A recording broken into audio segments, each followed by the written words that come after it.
J'ai avorté à 9 semaines et ce petit bébé avait déjà ses empreintes digitales.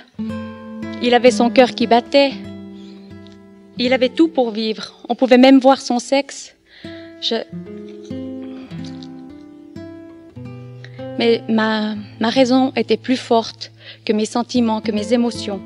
Et j'ai tout enfermé dans mon cœur. Et j'ai dit, j'ai le droit de faire ce que je veux avec mon corps.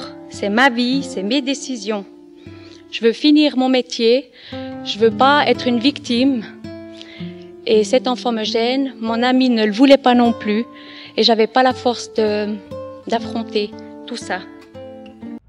Juste avant d'entrer dans les vifs du sujet, rassurez-vous de vous abonner à la chaîne SPS Sauver pour Sauver afin de ne pas louper les prochaines vidéos. Et n'oubliez pas s'il vous plaît de partager, liker et de nous laisser un commentaire. Que Dieu vous bénisse.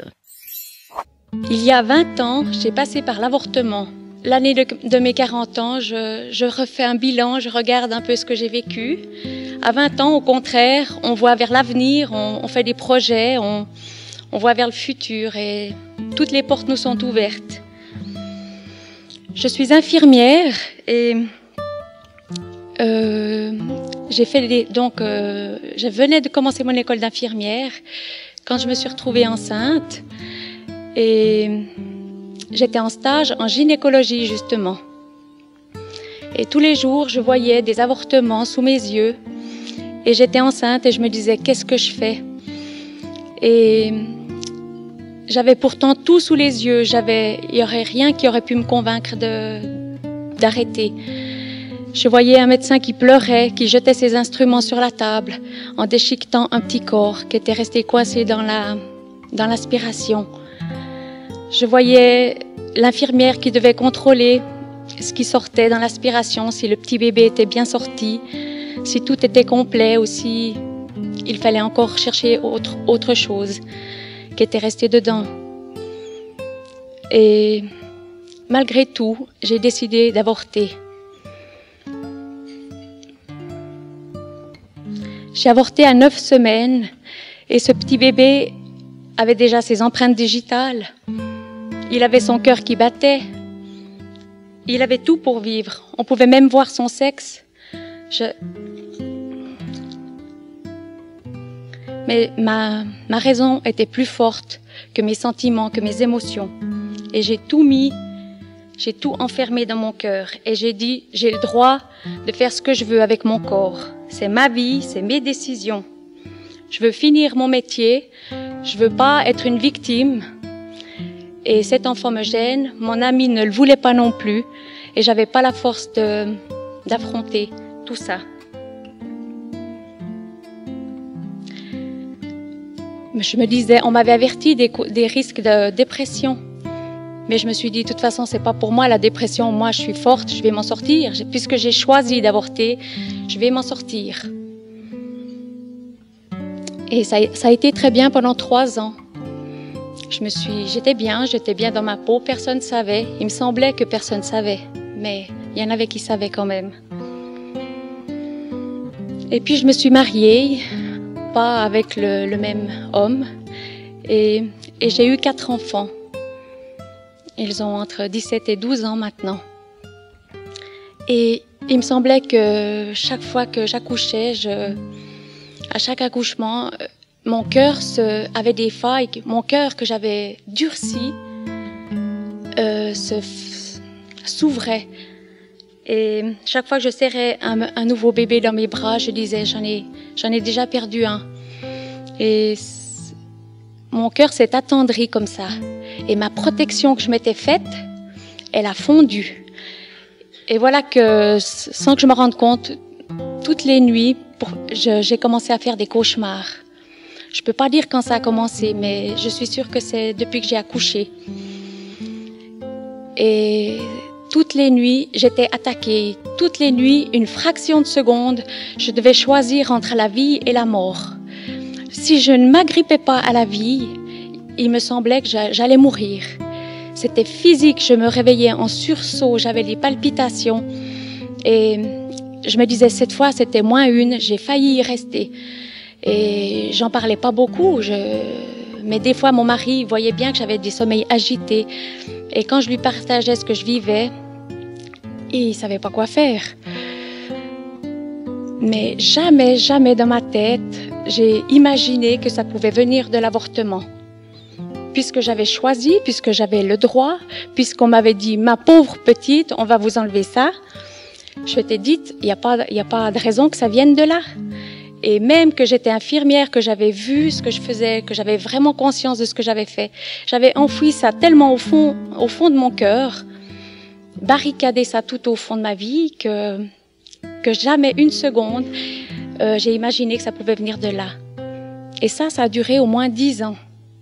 Et une nuit que j'avais vraiment plus le courage de me battre, j'étais presque sûre que c'était cette nuit-là que je devrais y rester. Et j'osais pas aller me coucher. Et j'avais parlé à une copine à qui je faisais des piqûres à la maison, et c'était la seule avec qui j'avais pu parler de ça. Et elle m'a dit, mais pourquoi tu viens pas avec moi chez des chrétiens, ils vont prier pour toi, et puis ça pourra t'aider, je suis sûre, c'est la seule chose qui te reste. Puis je me suis dit, des chrétiens, mais qu'est-ce qu'ils pourraient faire? Et puis elle est partie, c'était déjà très tard, et j'étais en haut, mais j'ai pas osé aller me coucher. Je me suis mise à genoux et j'ai dit, Dieu, si tu existes, j'aimerais bien que tu fasses quelque chose maintenant, parce qu'autrement je vais mourir cette nuit. Et j'ai crié, j'ai pleuré pendant une grande partie de la nuit. Et j'attendais, il s'est rien passé. Et j'ai été me coucher et j'ai bien dormi. Le lendemain, je me suis réveillée, j'étais vivante. Ça m'étonnait. Et mon fils, qui avait 5 ans, le fils aîné, avait arraché la petite page du calendrier qu'un colporteur m'avait apporté. Et il l'avait posé à côté de ma tasse. Et en débarrassant la table, j'ai lu « J'ai entendu ta prière et elle a été exaucée. » Et j'ai mon cœur qui a battu très fort et j'ai dit « Quoi ? Il m'a entendu ? Il y a vraiment quelqu'un là-haut ?» Et j'avais peur parce que d'un côté, je me suis dit, il va savoir ce que j'ai fait s'il était là. Si Dieu existe, il sait ce que j'ai fait. J'aurai des comptes à régler. Et depuis là, j'ai fréquenté des amis chrétiens. Je leur ai pas raconté tout de suite, bien sûr. J'ai eu beaucoup de mal à sortir ce que j'avais fait. Mais Dieu m'a laissé grandir dans ma foi. Et à un moment donné, peut-être 2-3 ans après, il m'a montré que ce que j'avais caché tout au fond de moi, il voulait m'en libérer, il voulait me délivrer et il voulait me pardonner de ça. Et j'ai dit, quoi? Il m'aime encore après ce que j'ai fait? Et j'ai dit, ce Dieu-là qui me parle, qui me répond. Plusieurs fois, il a dû me montrer clairement que c'était lui qui me répondait, parce que je doutais qu'il puisse s'intéresser même à moi, même s'il existait pour les autres, pour moi, il ne pouvait plus exister.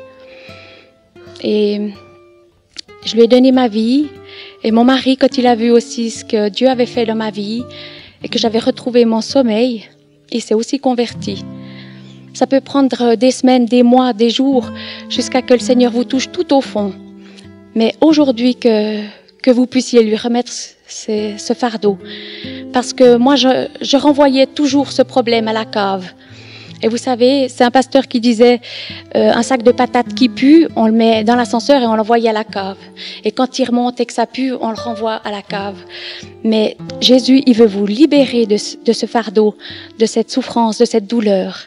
Et vous pouvez vraiment être pardonné. Ne repartez pas avec ce sac de patates pourries. J'ai eu plusieurs fois l'occasion de parler avec des femmes qui ont passé par là, sans même que je leur dise par où j'avais passé moi-même. Et une m'a dit, mais on m'a toujours dit que ce n'était rien, que ce n'était pas grave, ce que j'avais fait. On m'a dit, oh, c'est un 3e garçon, c'était pas grave, madame.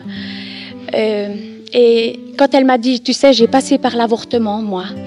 Et puis je lui ai dit, oui, je ne savais pas, mais tu peux vraiment être libérée et pardonnée de ça. Parce que c'est un crime et tu as besoin du pardon de Dieu. Et elle m'a regardée, puis elle m'a dit, oui, je savais que c'était un crime, mais personne ne voulait le croire.